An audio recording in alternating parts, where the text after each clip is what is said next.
ஹதீஸ் 111. அபூதர் என்ற ஜுந்துப் இப்னு ஜுனாதா ரலியல்லாஹு அன்ஹு அவர்கள் அறிவிக்கின்றார்கள், அல்லாஹ் கூறியதாக நபி ஸல்லல்லாஹு அலைஹி வஸல்லம் அவர்கள் பின்வருமாறு கூறினார்கள்: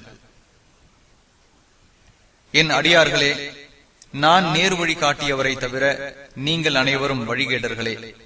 எனவே என்னிடம் நீங்கள் நேர் வழி கேளுங்கள், நான் நேர் வழி தருகிறேன். என் அடியார்களே, நான் உணவளித்தவரை தவிர நீங்கள் அனைவரும் பசியால் வாடுபவர்களே. எனவே என்னிடம் உணவு கேளுங்கள், உங்களுக்கு நான் உணவளிக்கிறேன். என் அடியார்களே, நான் ஆடை அளித்தவரை தவிர நீங்கள் அனைவரும் நிர்வாணிகளே. எனவே என்னிடம் ஆடை கேளுங்கள், நான் உங்களுக்கு ஆடை தருகிறேன்.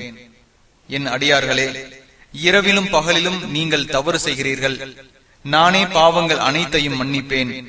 என்னிடம் மன்னிப்பு கேளுங்கள், நான் உங்களை மன்னிக்கிறேன்.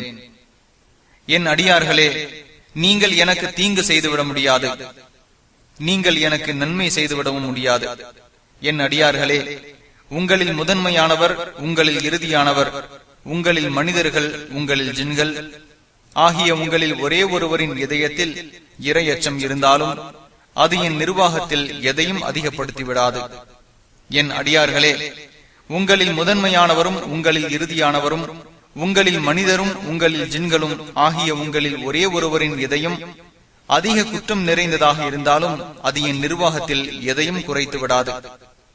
என் அடியார்களே, உங்களில் முதன்மையானவரும், உங்களில் இறுதியானவரும், உங்களில் மனிதரும், உங்களில் ஜின்களும் என அனைவரும் ஒரே மைதானத்தில் நின்று என்னிடம் அவர்கள் கேட்டால் ஒவ்வொரு மனிதருக்கும் அவர் கேட்டதை கொடுப்பேன். கடலில் நுழைக்கப்பட்ட ஊசி தண்ணீரை குறைப்பது போன்றே தவிர என்னிடம் உள்ளதை அது குறைத்து விடாது. என் அடியார்களே, இவைதான் உங்களது செயல்கள். அவற்றை நான் முழுமையாக அறிந்து வைத்துள்ளேன். பின்பு அவற்றை உங்களுக்கு நிறைவேற்றுவேன். சிறந்ததை ஒருவர் பெற்றுக் கொண்டால் அல்லாஹ்வை புகழட்டும்.